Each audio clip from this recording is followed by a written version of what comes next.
Hi, it's David O here in overcast Thornhill, Ontario. It's a lovely day, really. The wet temperature is nice. Rain is expected, but it's very nice. Let's talk a little about Parsha EKEV. Parsha EKEV is a Parsha which really is a reminder of the very nature of human beings and how Hashem perceives us. You know, there's a famous joke. I'm going to make it very short. A guy is driving to an appointment. He's late. He's looking at his watch.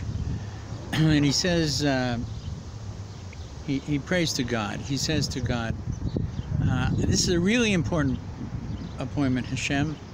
And it's a terrible place to park. And I can't find a parking place anywhere. So if you could give me a parking place, this year, this immediately, then look, I'm going to make a major contribution to the shul. Plus, I'm going to give up smoking as well. And just as he's finishing saying it, what happens?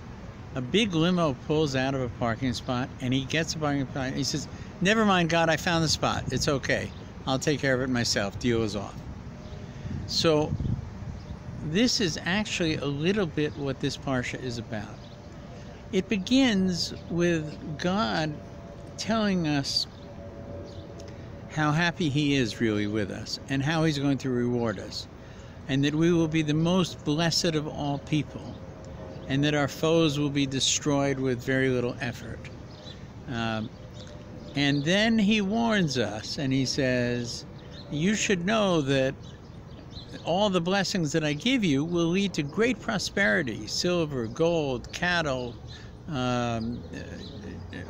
large families, all the wonderful things you desire, you will have, in fact. But as a result of that, you will forget about me. You will begin to think you did it yourself. And you will stop doing those things which you know I wish you to do. And that will lead to a very bad situation. And that doesn't come from hardship. It actually comes from prosperity.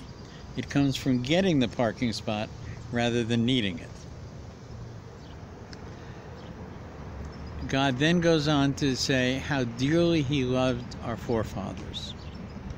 And as a result of His love for our forefathers, He loves us too and will care for us and fulfill the promise that He made to our great-grandfathers and grandmothers for us, in spite of some of the things we don't do perfectly. This is an indication of something very interesting. God, when He's talking to this generation, is not talking about the belief system necessarily. The foundation of that relationship is one of blood, of relatives, of our Zadis and Alta Zadis, grandfathers, great-grandfathers, Avraham, Yitzchak, Yaakov, the 12 tribes that were children of Yaakov, all the way down to us. Then he kind of recounts, Moshe recounts a little bit about what happened, the tribulations in the desert, the miracles that God did for us, as a proof that He can continue to do those things for us, should He want to. Then He comes to a very, very important thing, something very dear to my heart, as I sit here in Ontario, kind of missing Karmiel.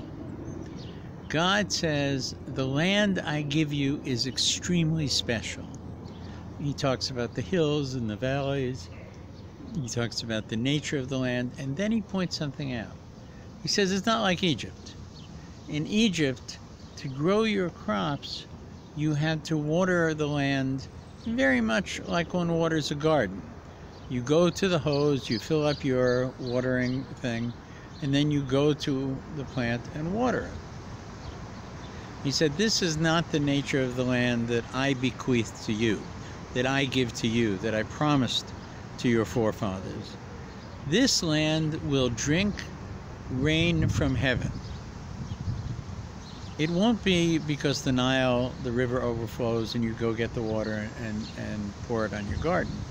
And the closer you are to the river, the better off you are. This is one where the rains from heaven will water, the land will drink from this directly.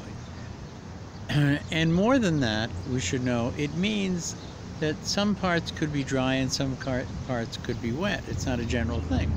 So this means that how it is that we behave impacts actually our weather. Very unusual thought. Right? But this is unique to the land, and the promise of the land is that it is special, that it is thirsty for the water of God Himself. This is the idea of mikveh. This is the idea of Eretz Yisrael being a holy place. So I want to wish you a happy Shabbos, a Shabbat Shalom, a peaceful Shabbos, especially to my new friend Ruvain, who I met recently and has helped us so much with the house. I'll tell you more about him later. In any case, my visit here is wonderful, and my yearning for Karmiel is equally wonderful. Shabbat Shalom, good Shabbos, be well.